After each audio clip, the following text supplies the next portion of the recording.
it's frightening when you see the people. Yeah, have you seen those videos? Trump supporters say the darndest things. No, I haven't. Okay, don't, because you'll lose brain cells if you do. Yeah. There's people I could. asking what Barack Obama was doing in the White House on 9/11, and I mean that should be pretty obvious what's wrong with that statement. Yes, indeed. Yes, indeed. Yeah. Wow. So. Wow. Yeah. So, I will say one of the things that disturbed me most that Donald Trump did was when he was having a clash with Ilhan Omar, the congresswoman. And she's obviously not born in the United States. He, in his, his attack on her in one of his speeches, he had the audience start chanting. He started saying that she's a socialist, that she opposes our American system. And then he had the audience start chanting the phrase, "Send her back, send her back." And I actually asked a few Trump supporters, I said to them, so we should deport people on the basis of their political views. Now, what if she had been born here and she was a socialist? Should we deport her then? Now, what if she was what if she was like just a Democrat but not a socialist? Should we still deport her? I mean, it's not a defensible position, right? I mean, but it's like it's just they just that's what the crowd was saying, right? She thinks differently. She advocates socialism, so she should be forced out of the country. That makes that's like indefensible, but that's how these kind of the Trump mob thinks, right? I mean, it's just kind of if you have a certain viewpoint, we should deport you from the country. And that's just primitive, barbaric thinking. And it's beyond me. And then every time I would point that out to Trump supporters, they would say, well, Trump didn't really mean that. And I'd say, no. He meant that. Yeah. And you meant that until 2 seconds ago when I explained to you how illogical it was. And you meant that. And now you're backtracking. I mean, it's pretty unbelievable. But, they're starting in now with Kamala Harris as a Marxist. Well, her dad, right, you could call her dad. He's an economist. He's influenced by Marx. He's not a communist. I mean, Dad's like a social democrat. He studied Marxian economics. He was kind of an advisor to some governments of Jamaica. But I wouldn't call him a Marxist or a revolutionary. But he's an economist, I guess. He's more familiar with Keynesian economics, favors kind of a social democratic model. His writing is about unemployment rates and such. He taught at Stanford for a long time before he retired, but he was never a communist. And she hates him. She's estranged from him. They don't speak to each other. He denounced her after her pot smoking comment. He's quite critical of her and doesn't think highly of her. So I would say that this is how insane politics is in the United States. I mean, what's weird is that both sides buy into this false definition of socialism. Socialism is when the government does stuff. I do actually have a Canadian kind of comparison to that. Okay. In the New Democrat Party, which is our social democrats who used to be socialists when the Communist parties got outlawed, and they formed one called the New Democratic Party. Now they're just social democrats, funded by big unions, blah blah blah.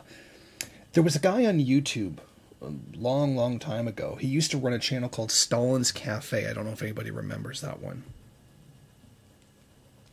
Or the Stalin Cafe, or Coffee with Stalin, or something like that. Now, he ended up becoming a candidate for the New Democratic Party. So, he basically ditched all the socialism, went into bourgeois politics, and all of that. I mean, it's a common thing that happens. But I remember the outrage from the conservatives saying, look at this radical left-wing Marxist Stalinist is going to gulag all of us if he gets elected, and it's the guy's just a member of Parliament for Niagara Falls. Not only did he not win, but I mean he's just a member of Parliament. He has a very limited powers. It's less power than a governor. It's more akin to that of a mayor. Actually, no, I'm not right. He would be completely subject to the discipline of the New Democratic Party. He wouldn't actually hold any power whatsoever. But I remember the red baiting and the red scaring over this one tiny little guy that used to be a Marxist. I mean, you really can't call somebody who runs in a Social Democratic Party a communist. I mean, no offense to the guy, but you know what I mean. Like, it's hard to make the argument, although people still do, that you're a radical left-wing Marxist when you're running in a bourgeois government. But I remember that. That's something that you didn't see that much here. But I have to say, since Trump got elected, that emboldened a lot of the far right that was very quiet here for a long time. You know, they always had a very low-key way of being racist, you know what I mean? Where you don't say something that's racist, but you rather imply a policy or a position that is racist. And a lot of these people are now just straight coming out and saying it. And according to a lot of studies, the Social Democratic Party lost, you know, the NDP here lost a lot of votes because the guy who's running it is Sikh. You know, he's got the turban, he's got everything. Jagmeet Singh. And, you know, he used to have his thing, you know, Jag meet and greet and meet the candidates. Okay, funny little thing. But then, like, he would have these, you know, Jag meet and greet, and then the conservatives would run up to him and say, I don't want a Muslim running the country, and I run Islam, Sharia law. And the fucking guy is not Muslim. Right. And it drove me bloody insane. Oh, wow.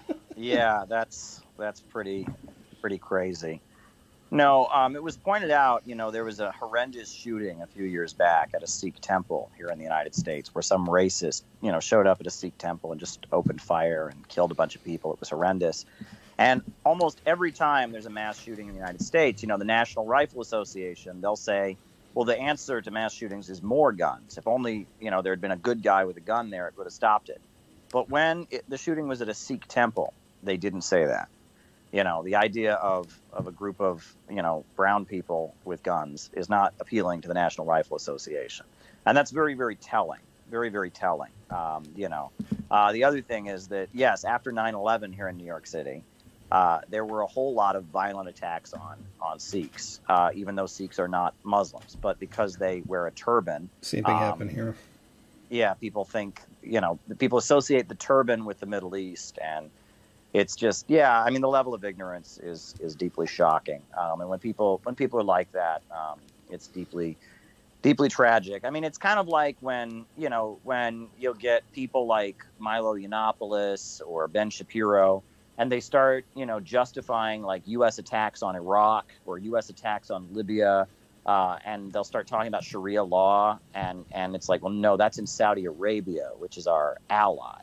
Right? It's the governments in the Middle East that we target tend to be the most progressive, and you know, it's like, well, somehow what Saudi Arabia does is an argument for why we should have overthrown the Ba'athist Arab Socialist government of Iraq. I mean, it's just ignorant. It's just very, very ignorant. It's very tragic that people really, I mean, they don't know anything.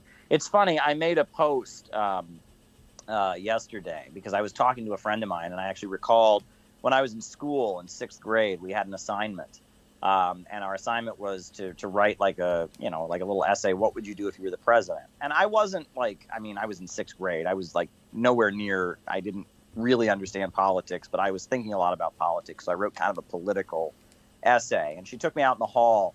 And I remember she said, you know, Mr. Maupin, I respect your views. You're entitled to your opinion. But for this assignment, we need you to write something like give everyone free ice cream.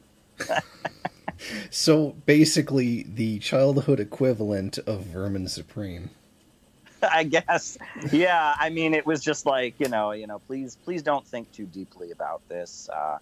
It was kind of that's the way a lot of people are, though. I think a lot of people have a real fear of thinking. Isn't that just so typical? The education system saw the potential to encourage someone who was very young to think more, and then just stomp the shit out of it with ice cream.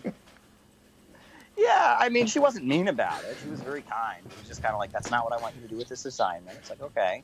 You know, but Noam Chomsky, one of the points he makes is, you know, if you listen to sports radio, like people that are like baseball fans or football, you know, they will talk about it with a huge depth. Right. And that they will like have the rule books memorized, and they will know statistics up, down, backwards, and forwards. And it's like, why are people so knowledgeable about that, but when it comes to politics, not so much? And it's because there's no social consequence for knowing about sports, right? But if you have, an intense knowledge of politics, there are consequences. Your boss might not agree. Your coworkers might not agree. Members of your family might not agree with you. And that there's a bigger consequence, and that people tend to know a lot about baseball and football and stuff because it's safe, and that the consequences aren't there. Do you agree with that? Oh, definitely. I mean, just look at, everything that, I've done in the last 11 and a half years. Anytime I go to apply for a job, I got to worry about all this stuff being dug up. I mean, I'm kind of completely screwed on any kind of a corporate job in the future. Yeah.